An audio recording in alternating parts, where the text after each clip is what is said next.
Morning friends, હું મેહુલ સગર શિવમ વિદ્યાલયમાં આપનું હાર્દિક સ્વાગત કરું છું. મિત્રો, આપણે છેલ્લે સ્વાધ્યાય 1.4માં દાખલા નંબર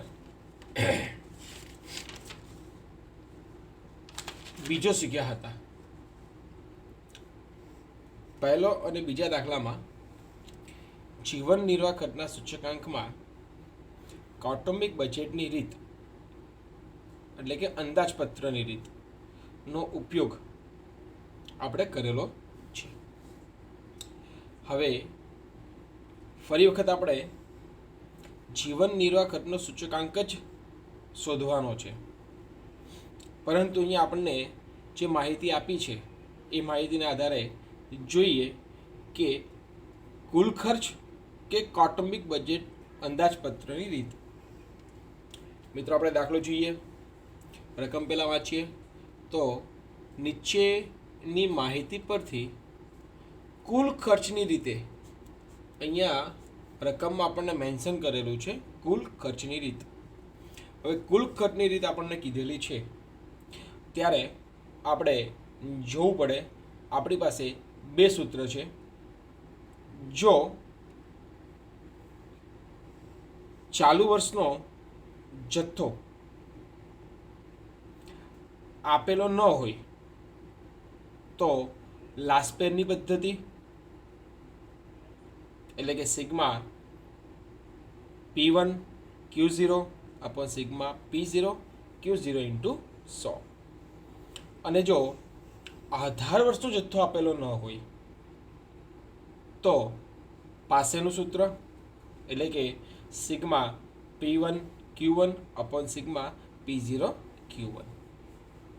આ બેમાંથી એક સૂત્રનો ઉપયોગ આપણે આ દાખલામાં કરીશું, જે આપણે રકમ જોયા પછી, વાંચ્યા પછી, સમજ્યા પછી નક્કી કરીશું કે શું થશે.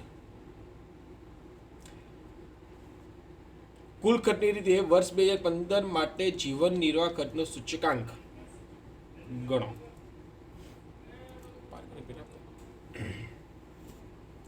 વસ્તુ આપી છે આપણને. વસ્તુ A, વસ્તુ B, વસ્તુ C, વસ્તુ D અને વસ્તુ E. સાથે આપણને એકમ આપ્યું છે. એકમ છે ક્વિન્ટલ. વસ્તુ એનું એકમ છે ક્વિન્ટલ. વસ્તુ બીનું એકમ છે 20 કિલો. વસ્તુ સીનું એકમ છે 10 લીટર. વસ્તુ ડીનું એકમ છે ડઝન અને વસ્તુ ઈનું છે મીટર. મિત્રો, હંમેશા એકમ આપણને આપેલું હોય તો ધ્યાન રાખવાનું કે ભાવ હંમેશા એકમમાં હોય. આપણે અગાઉ દાખલાઓમાં જોઈ ગયા છીએ. એટલે આપણને જે 1200 રૂપિયા ભાવ અહીંયા 2014નો આપ્યો છે, અહીંયા વસ્તુઓમાં વર્ષમાં આપ્યું છે 2014નો જથ્થો એટલે કે Q0, 2014નો ભાવ એટલે કે P1, 2015નો ભાવ P0 અને 2015નો ભાવ એટલે કે P1. આ પદ્ધતિ પ્રમાણે આપણને આપેલું છે. અહીંયા આપણને એકમ આપેલું છે તો એકમ હંમેશા શેમાં હોય છે મિત્રો? તો કે ભાવમાં હોય છે. શેમાં હોય છે? ભાવમાં હોય છે. તો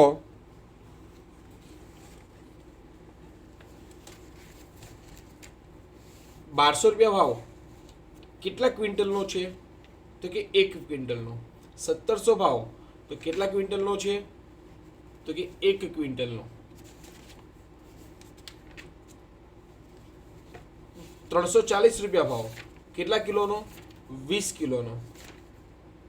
380 રૂપિયા ભાવ કેટલા કિલોનો? 20 કિલોનો. 30 રૂપિયા ભાવ કેટલા લીટરનો? 10 લીટરનો. 40 રૂપિયા ભાવ 10 લીટરનો. 15 રૂપિયા ભાવ 1 ડઝનનો. 24 રૂપિયા ભાવ 1 ડઝનનો. 12 રૂપિયા ભાવ 1 મીટરનો. 16 રૂપિયા ભાવ 1 મીટરનો. એટલે આપણે હું આખું વાક્યમાં મેં બનાવીને એટલા માટે બોલ્યો છું કે ભાવ હંમેશા એકમમાં હોય. આ દાખલામાં ખાસ ધ્યાનમાં રાખવાનું મિત્રો કે ભાવ હંમેશા એકમમાં હોય. હવે આપણે આમાં ફેરફાર કરવાનો થાય. શું ફેરફાર કરવાનો થાય? તો અગાઉ આપણે શીખીને આવ્યા છીએ કંઈ નવું નથી. તો ક્વિન્ટલ છે તો 1 ક્વિન્ટલ બરાબર કેટલા કિલો થાય છે? તો 1 ક્વિન્ટલ બરાબર 100 કિલો થાય. કેટલા કિલો થાય મિત્રો? 100 કેજી. એટલે કે આપણો આ ભાવ આપેલો છે 100 કિલોનો આપેલો છે. આ 1700 ભાવ આપણને આપેલો છે. કેટલા કિલોનો આપેલો છે? 100 કિલોનો. અને એકમમાં જથ્થો આપ્યો છે આપણને 50 કિલો. એટલે 50 કિલો જથ્થો તો આપણે લખ્યો છે, પરંતુ ભાવ આપણે ફેરવવાનો થશે. તો ભાવમાં શું પરિવર્તન કરવું મળશે? તો ક્વિન્ટલની જગ્યાએ આપણે એકમમાં શું લખીશું? કેજી એટલે કે કિલોગ્રામ. 1200 રૂપિયા ભાવ કેટલા કિલોનો? તો કે 100 કિલોનો. તો 1 કિલોનો ભાવ કેટલો? તો કે 12 રૂપિયા. 1700 ભાવ કેટલા કિલોનો? તો કે 100 કિલોનો. તો 1 કિલોનો ભાવ કેટલો? તો કે 17 રૂપિયા. દેખાય છે? 20 કિલો. 20 કિલોને આપણે શેમાં ફેરવીશું? કિલોમાં. 18 કિલો માલ ખરીદેલો છે આપણે. 340 રૂપિયા ભાવ કેટલા કિલોનો? 20 કિલોનો. 1 કિલોનો ભાવ કેટલો? તો કે 17 રૂપિયા. 17 તો 34. 380 રૂપિયા ભાવ કેટલા કિલોનો? 20 કિલોનો. તો 1 કિલોનો ભાવ કેટલો? તો કે 1900 રૂપિયા ભાવ. લીટર અને 12 લીટર ખરીદેલું છે, તો આપણે આને 10 લીટરની જગ્યાએ લીટરમાં ફેરવીશું. 30 રૂપિયા ભાવ કેટલા લીટરનો? 10 લીટર. તો 1 લીટરના કેટલા? તો કે 3 રૂપિયા. 40 રૂપિયા ભાવ કેટલા લીટરનો? 10 લીટરનો. તો 1 લીટરનો કેટલો ભાવ? 4 રૂપિયા.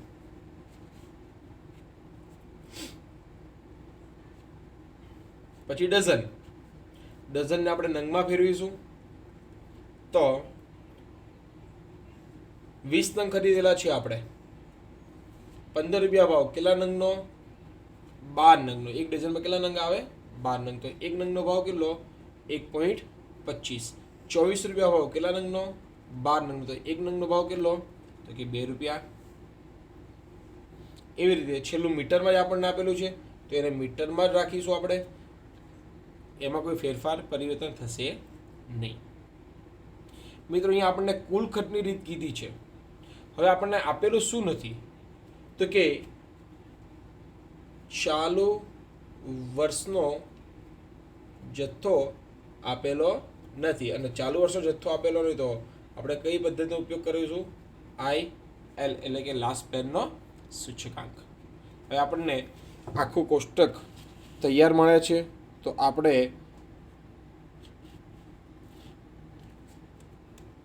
લાસ્ટ પેનનો સૂચકાંકનું સૂત્ર મૂકીશું. તો કે IL બરાબર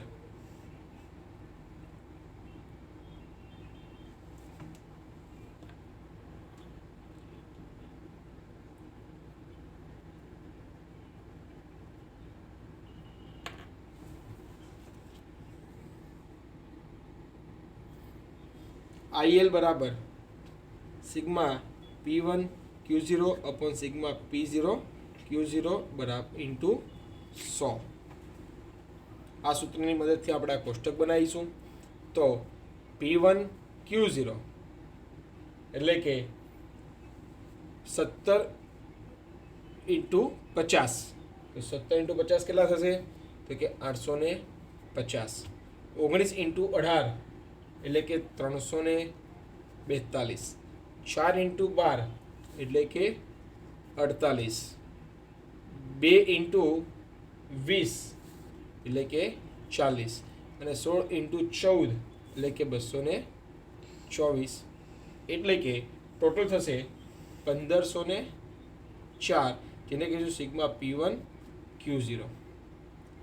સિગ્મા P0 Q0 એટલે કે બંનેનો ગુણાકાર, જથ્થો અને ભાવ, કુલ ખર્ચ, આધાર વર્ષનો કુલ ખર્ચ 50 ગુણ્યા 12 600, 18 ગુણ્યા 17 306, 12 ગુણ્યા 3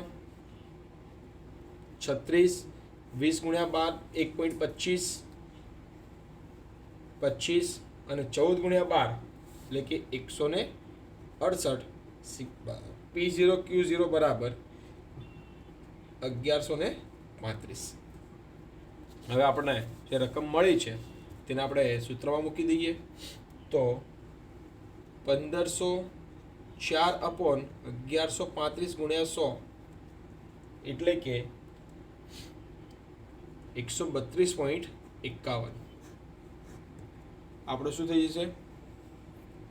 કુલ ખર્ચની રીતે જીવન નિર્વાહ ખર્ચનો સૂચકાંક. મિત્રો હવે દાખલા નંબર 4 એ તમારે હોમવર્કમાં કરવાનો છે. દાખલા નંબર 5 તમારે હોમવર્કમાં કરવાનો છે અને સ્વાધ્યાયના અમુક દાખલા હોમવર્કમાં કરવાના છે. હવે 1-2 દાખલા બાકી છે ચેપ્ટર નંબર 1માં, જે આપણે ગણાવીશું પછી રૂબરૂમાં જ્યારે સ્કૂલ ચાલુ થઈ જાય ત્યારે, કારણ કે દાખલા થોડાક સમજવામાં અઘરા છે એટલા માટે. એટલે આપણે ચેપ્ટર નંબર 2 હવે નેક્સ્ટ લેક્ચરમાં ભણીશું. ત્યાં સુધી ગુડ બાય.